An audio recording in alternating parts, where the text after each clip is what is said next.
Fala galera, tudo bem com vocês? Vamos lá para mais uma videoaula de ciências com a professora Raquel. O assunto da aula de hoje é evolução biológica. Nós falaremos sobre as ideias evolutivas de Lamarck. Entre os seres vivos e o meio em que vivem, há um ajuste, há uma harmonia fundamental para a sobrevivência. A adaptação dos seres vivos ao meio é um fato incontestável. A origem da adaptação, porém, sempre foi discutida.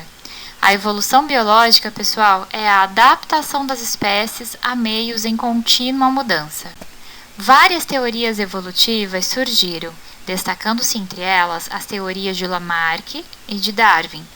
Atualmente, a teoria aceita pela comunidade científica mundial é a teoria sintética da evolução, também denominada neodarwinismo, que incorpora os conceitos modernos da genética às ideias essenciais de Darwin sobre a seleção natural. Na aula de hoje, abordaremos as ideias de Lamarck. Na próxima aula, falaremos sobre as ideias evolutivas de Darwin. Após isso, vocês conseguirão entender o que tem de diferente nessas duas imagens para explicar o alongamento do pescoço das girafas. Agora vamos falar sobre as ideias de Lamarck. Lamarck afirmava que as espécies sofriam modificações ao longo do tempo, o que possibilitava a evolução. A evolução seria causada, portanto, pela resposta dos organismos às condições ambientais. Lamarck disse o seguinte: o ambiente influi na forma e na organização dos animais. O uso frequente e contínuo de qualquer órgão ou parte do corpo provoca o seu desenvolvimento, ao passo que o desuso permanente de tal órgão o enfraquece, até finalmente determinar o seu desaparecimento. Todas as características adquiridas pelo uso ou desaparecidas pelo desuso são induzidas pelo ambiente e conservadas pela reprodução na descendência. Lamarck criou duas leis para explicar suas ideias evolutivas. A primeira foi a lei do uso e desuso, e a segunda, a lei dos caracteres adquiridos.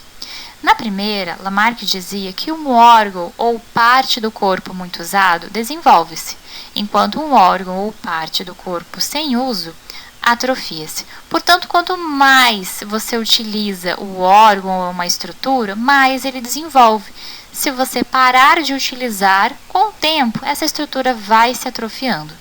Na segunda lei, Lamarck dizia que as alterações provocadas em determinadas características do organismo pelo uso ou pelo desuso podem ser transmitidas aos descendentes. Portanto, essas informações seriam passadas para os filhos ao longo das gerações.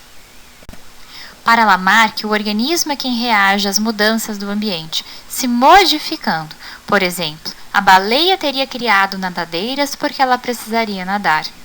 O morcego, pela necessidade de voar, criou asas.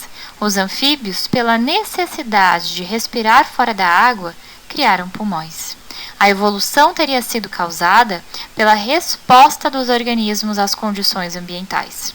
Portanto, as mudanças ocorridas no meio trariam a necessidade de adaptação, e para isso, os seres sofreriam alterações que levariam à evolução. Segundo Lamarck, nós teríamos primeiro mudanças ambientais, seguidas dessa necessidade de adaptação, para depois haver a modificação no indivíduo e assim a evolução. Agora vamos ver alguns exemplos. Vamos começar com as aves aquáticas, hoje chamadas de aves pernaltas, por terem patas bastante alongadas, como o flamingo, por exemplo.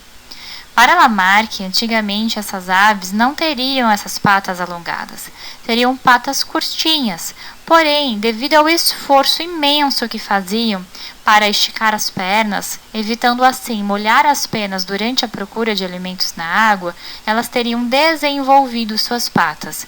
Lembrem-se, primeira lei: uso e desuso. Quanto mais utilizou, mais desenvolveu. Essa é a explicação que Lamarck dá para essas aves pernaltas. No segundo exemplo, nós temos o tamanho da língua do tamanduá. Segundo Lamarck, a língua comprida do tamanduá teria se desenvolvido em resposta às necessidades alimentares desse animal. O tamanduá usa, a língua para capturar formigas, introduzindo-a nas galerias dos formigueiros. Portanto, para Lamarck, antigamente a língua do tamanduá seria pequena. Quanto mais ele usou, mais desenvolveu e teria sido passado para as próximas gerações essa característica de ter língua comprida. Um outro exemplo, e bastante conhecido, é o tamanho do pescoço da girafa. Segundo Lamarck, inicialmente a girafa teria pescoço curto e se alimentaria de vegetação rasteira. Porém, alguma alteração no meio ambiente reduziu este tipo de vegetação, forçando que a girafa procurasse alimento nas copas das árvores em locais mais altos. Deste modo, provocou o progressivo alongamento do pescoço. O aumento do pescoço teria sido transmitido de geração em geração aos próximos descendentes. Mas, pessoal, Lamarck errou. O erro básico de Lamarck foi o seguinte: os caracteres adquiridos pela lei do uso e desuso não são transmitidos aos seus descendentes. Trouxe um exemplo para vocês entenderem onde Lamarck errou. Vamos imaginar uma pessoa bastante magra, com seus 1,90 m e 40 quilos. E ele resolve mudar esse biotipo dele, esse padrão corporal. E assim ele se inscreve, se matricula numa academia, vai no nutricionista, muda seus hábitos alimentares, faz muito exercício. Dessa forma ele consegue. Ele adquire massa muscular, fica todo bombadão.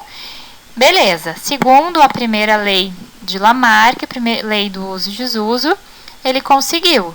Quanto mais ele usou, mais ele desenvolveu. Agora vejamos, de acordo com a segunda lei de Lamarck, essas características seriam transmitidas às suas próximas gerações. Então veja, se essa pessoa que eu coloquei tivesse um filho, qual característica seria transmitida para ele? Ser bombadão ou ser magro?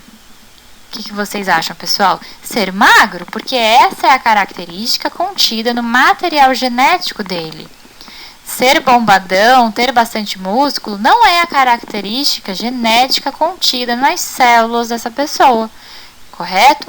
Então, Lamarck errou nesse ponto.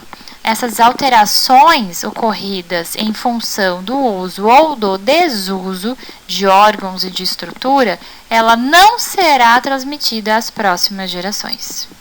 Tudo bem, pessoal? Então, hoje nós ficamos por aqui. Até a próxima aula. Obrigada. Tchau!